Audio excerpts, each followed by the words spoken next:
ചുമ്മാ ഇരിക്കല്ലേ, കാർ ഓടിക്കാന്ന് വെച്ചപ്പോ ദേ കയറിയിരിക്കുന്ന ഒരുത്തൻ. ഇതാരാടത്? ഇതേതാനാ?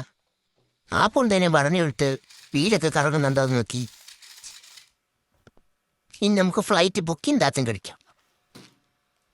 ഞാൻ എവിടെ പരിപാടി അവതരിപ്പിച്ചാലും മൂഞ്ചെന്നാണ്. ഇത് മൂഞ്ചോന്ന് എനിക്ക് അറിയത്തില്ല. ഇനി ഒരു മ്യൂസിക്കൊക്കെ ഇട്ടോണ്ട് പോ. അജുനറിവില്ലേ അരിചന്റെ സൊല്ലി